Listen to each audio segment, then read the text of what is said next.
นกยุงทุกคนนกยุงป่าเบิ่งดู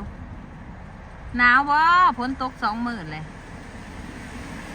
มีแต่ตัวแม่บ่มีตัวผู้ไม่ใช่ตัวผู้เด้ผู้ไปใส่หมดเลยทุกคนเบิ่งดูนกยุงป่านะมันหลบอยู่นะมันนี่บ่ได้พาพี่น้องมาเบิ่งแต่ดนเลยเพราะว่ามา2-3 เถื่อแล้วบ่เห็นจังมันไปหลีนะใส่ก็เลยบ่ได้มาตัวผู้อยู่พูนเพิ่นงอยอยู่สูงแต่เนาะพุ่นน่ะตัวผู้พุ่นน่ะงอยหัวพุ่นทุกคนตัวผู้เห็นนกยุงผู้เห็นหางมันหย่อนลงมาโอ้ยมันกับบอลบินลงมาไหนเนาะมันยังหายยางเขาไปถ่ายมันโอ้ยพื้ปีกให้เบิ่งหน่อยดูทุกคนเบิ่งดูนกยุงป่าขนาดงามแต่แท้อ้ายอ้ายโอ้เพิ่นสิตื่นเท่าไหร่เนาะบ่อยากเข้าไปใกล้เดี๋ยวเพิ่นสิบินไปพี่น้อง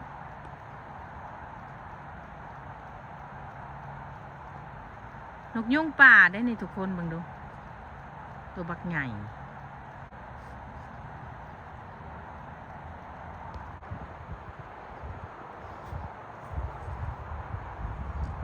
อย่ากวนมัน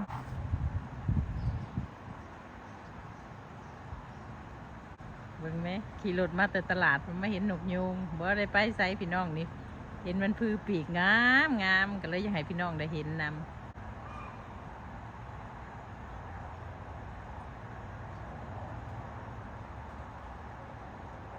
นกยุงป่าอยู่ในแคมทางทุกคนโชคดียังว่าเห็นมันพื้ปีกมื้อนี้มาแต่ละเทื่อกับบ่สู่เห็นดอกมามื้อนี้เพราะว่าเห็นเพิ่งปีกเบิ่งแน่พุ่นเพิ่นสั่นปีก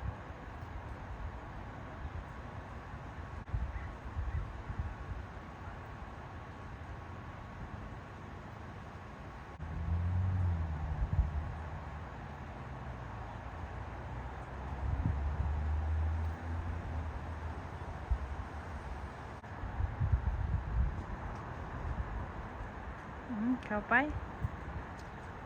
ไปเกี่ยวกัน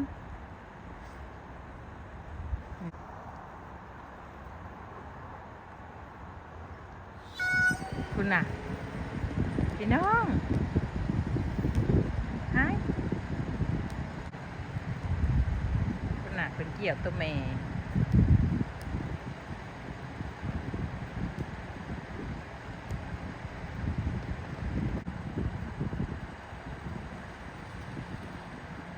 โอ้ยงามอะลินเนาะพี่น้องมาเสียงปีกมัน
น่ะเป็นสั่นปีกใส่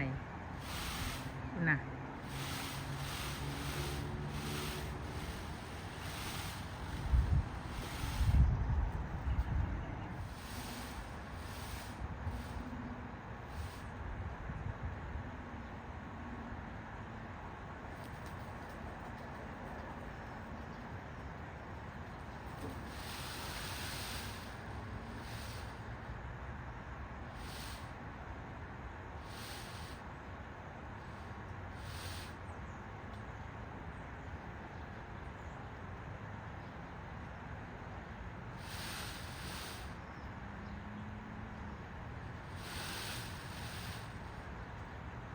ก็เคยเห็นปีกนกยุง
พี่น้อง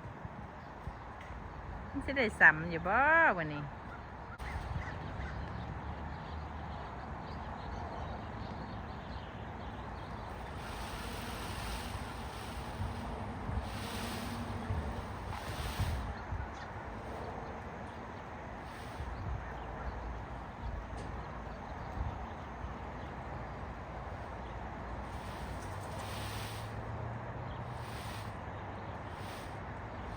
แม่นเพิ่นเก่งพี่น้องเอ้ยตัวแม่ตัวนี้ก็ได้ไปเลยพบเพิ่นเลย